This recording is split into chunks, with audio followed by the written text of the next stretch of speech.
The St. Charles Hotel in Carson City is the oldest continuously running hotel in Nevada. It is now an Airbnb. With many natural and untimely deaths, suicides, recorded in the hotel history, it is claimed to be actively haunted. Ghost hunts in some of the rooms can be found through online resources. While attending a separate function in the area, we decided to put its claims to the test.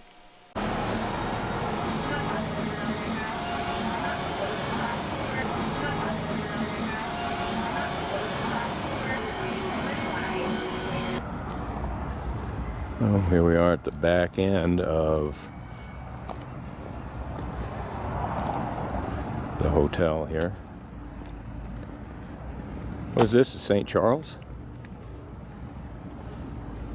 Huh? What's the name, St. Charles? Historic St. Charles. Historic.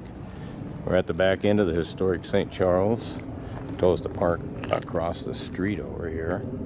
Middle of the night, but it looks fairly safe.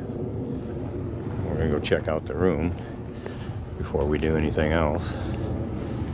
They gave us key codes to get in, both the exterior door to the hotel and our room key is a keyed pad. Nice and cool here, 73 degrees compared to over 100 down in Las Vegas right now.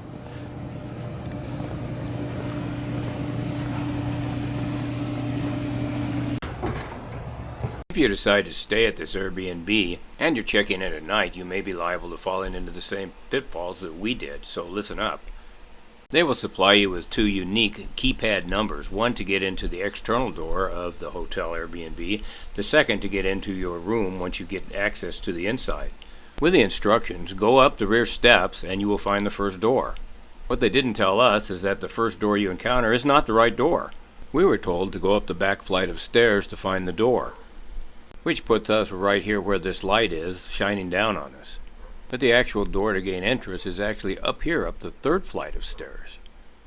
It took us 20 minutes or so of fiddling around to figure this out. The manager told us that in case of issues gaining access, there is a maintenance man who lives on the third floor. But in order to get up to his room, you have to first get access to the hotel, and you can't knock on his door if you can't get to the room.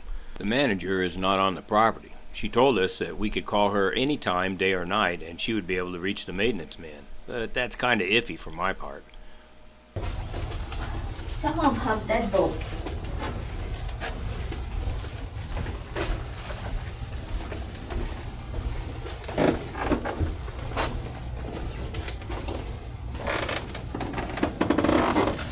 Some of them have deadbolts. The real key.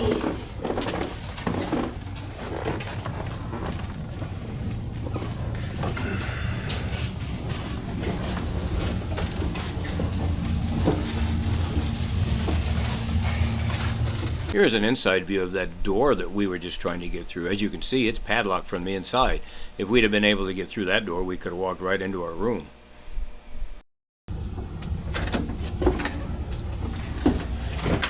The room itself is opulent.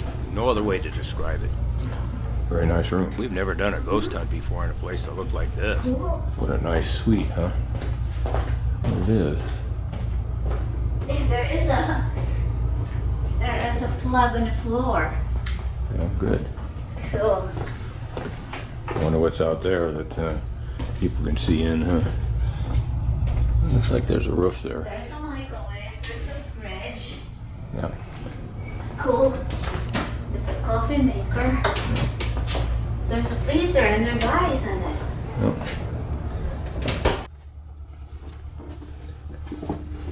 Well, here's the inside of the building. Stairway going down. I think that we're the only people that are staying here tonight. None of the parking spaces were occupied but ours. That goes up to the third floor, which upon what I've seen is not finished yet. Still undergoing remodeling.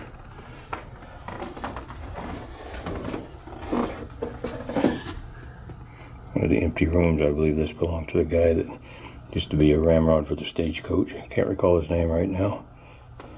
And the end of the hallway goes out to the balcony. And we're turning down here. Going out.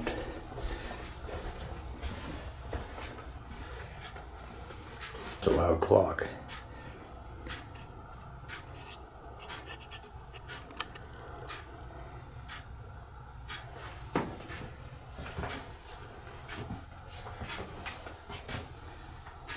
Must be that one right there. Oh, that's the back door to the stagecoach guy's room. Conference room 2. Room 212. The laundry. Got a buddy teddy bear in the laundry room stuck up here in the corner.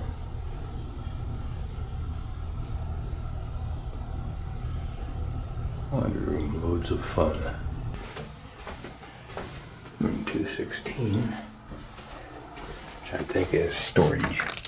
Looking outside.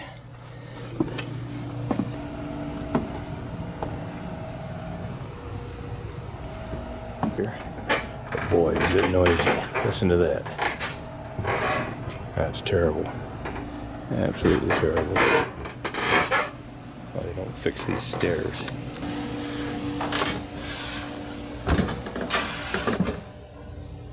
Have a little shopping area. Pizza place. We have the Poe Brewery. Got the night shot on. The Fox Brewery. That's what it is. Couldn't see it without the night shot. And this is by night shot. Other than that, it's dark enough that you wouldn't see much. Yeah, that's really bright.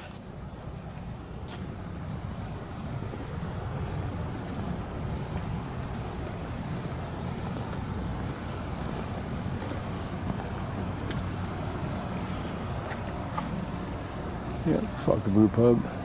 That is the old hotel section.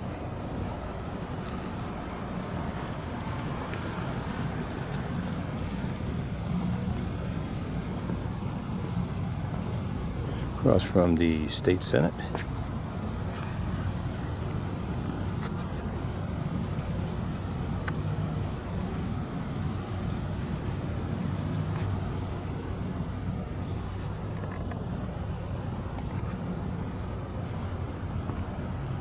Wow, it's quiet here. We're used to Las Vegas. Las Vegas is just packed. You can't walk the streets at night. And it's not safe. There is no one here. Just me. How unique is that? And it's very cool compared to Vegas. Over 100 degrees when we left today. It's just 77 degrees here.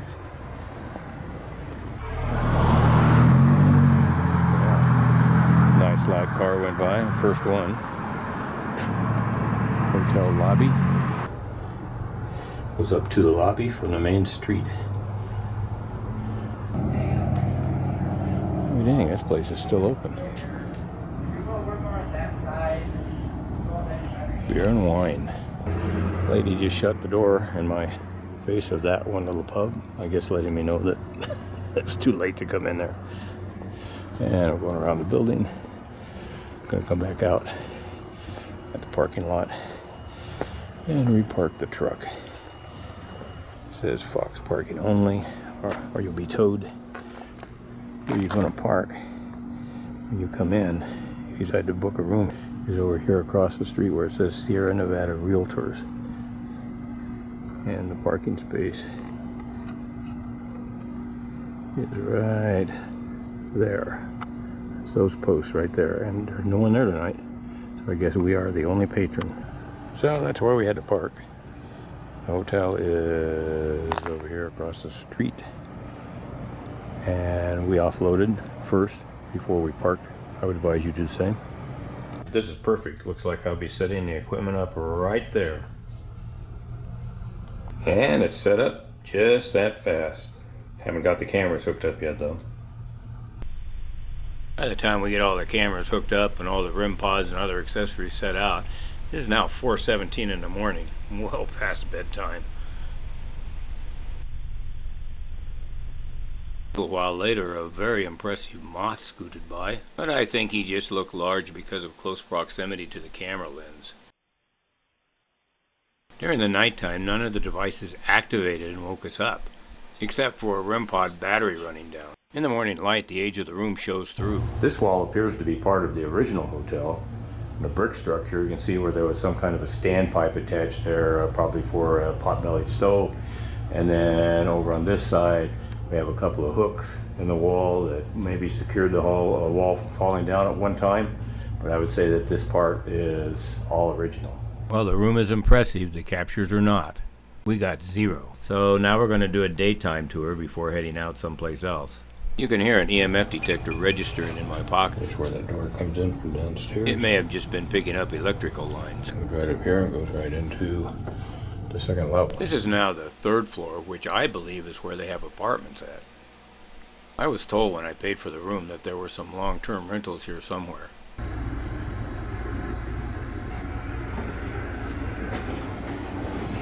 Common bathroom.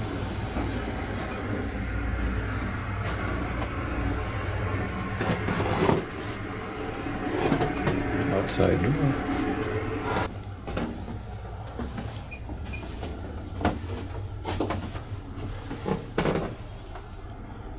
Looks like these are the unfinished rooms here. And they've got them screwed off so you can't get into them. 305. Vacant room. Can't see through here. You can see maybe see the wallpaper. Looks like a pinkish wallpaper or some kind. These are the 2 rooms which investigators try to get into because they have activity. From what I've seen on other videos, they can set off an EMF detector, and that's about it. You can see the carpet. I can see a little bit of the carpeting there anyway. It's pink. Heading back down from the 3rd level, 2nd. Coming down and right around that corner to the right is that Hank Monk room where you can read about that stagecoach driver and see the room in the daylight.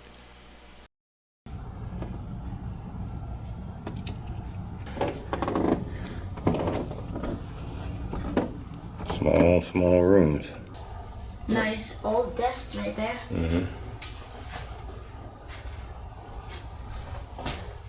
Oh look, they get those brick like yours. Brick like mine, huh? Oh yeah, as a memento, yeah. Yeah. Wonder if that is the original The brick, original yeah. brick is Used to down build in the St. St. Charles Hotel. In May 1862. Whoa. Yeah, I guess I'm not the only one that has that custom, huh? Yeah. Look old. Oh, that chair is really old. And this is where we came in last night. Alright, now this is during the day. This is the front of the hotel. Hotel lobby goes upstairs.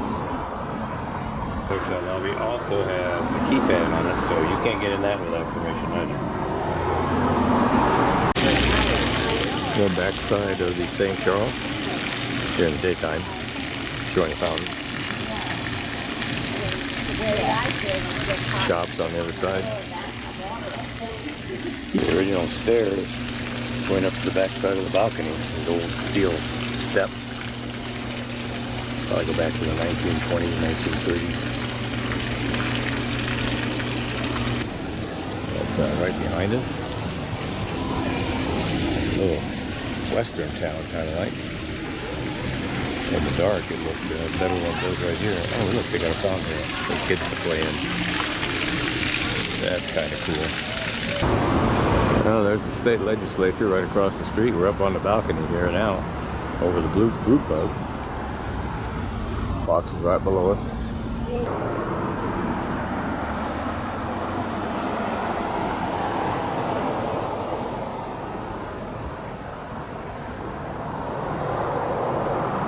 Those are probably people's rooms, dear. This is the apartments. They have apartments, yes, and you're looking at somebody's apartment. Looks like they haven't swept up here in about 1,000,000 years.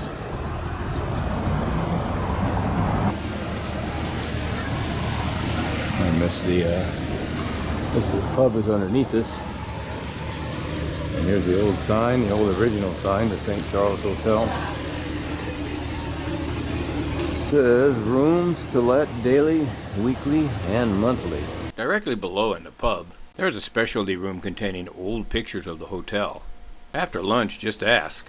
The legend of Hank Monk. He was the stagecoach driver in that little room right up next to us.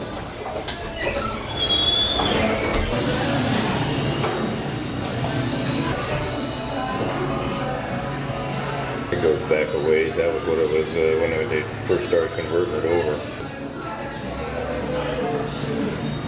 The food in the pub was very good, nice menu, friendly staff. And this is just a small sample of their historical pictures. And if this isn't enough to whet your historical appetite, just 12 miles down the road in Genoa is the oldest continuously running Masonic lodge in the state, and the oldest continuously running bar in the state. Not to say that Masons are strong drinkers, but it's almost prophetic. That lodge number 12, built in 1873, would find itself just one building down from the bar built 20 years earlier. Powder House.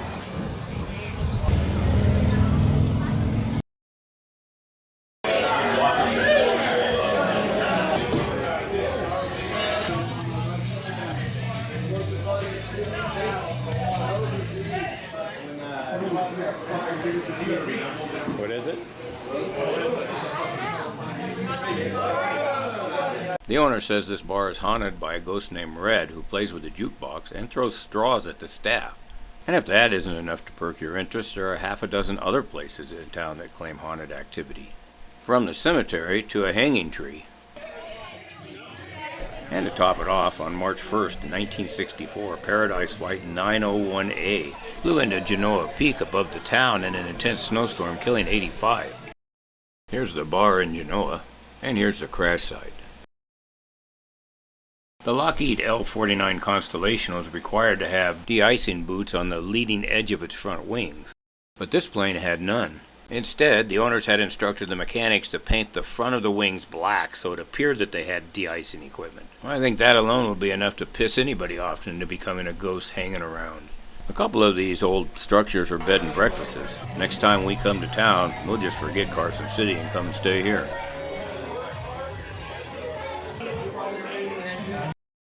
Meanwhile, back in our room in Carson City, at 6 p.m. the sun is going down enough that it's causing the infrared of the cameras to swap back and forth from broad spectrum into infrared light. But as far as any paranormal captures, nada, zero. We had booked this Airbnb and paid up front for 4 days. But on the third day, when we realized that we had gotten no captures at all, coupled with a major windstorm back in Las Vegas that knocked our own home surveillance offline, we decided to shag out. So we're going to shut this down and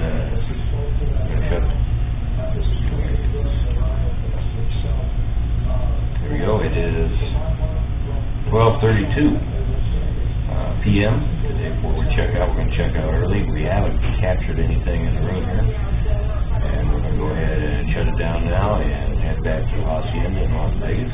Well, if you're looking for a beautiful, quiet, and somewhat expensive room, the St. Charles Airbnb might be right up your alley. For us, it wasn't what we were looking for, and we would not repeat the experience. For 3 days, we did not see another living soul inside of the hotel. As we were packing to leave on that last day, we ran into that maintenance guy, so we at least know that somebody was there. And I know the thought of having a complete hotel to yourselves would be enough to make most travelers drool. But not us. As paranormal investigators, we do all of our hallway prowling at night, when the planes, trains, and automobiles have all subsided for the evening. During the daylight hours, when maids are changing sheets, things like that, and other people are roaming the hallways, we like to talk it out and see if anybody has seen or heard anything that might be unusual. We didn't get that opportunity of obtaining a lead in a hotel all to ourselves. Our final disposition as to far as activity, none encountered and none recorded. We did get a little perk out of it, this parking pass. I contacted the manager about sending it back as I had inadvertently put it in our luggage, and she told me to keep it, that they were having new ones printed. So don't be like me. Don't take one of the new ones or you'll get charged for that too.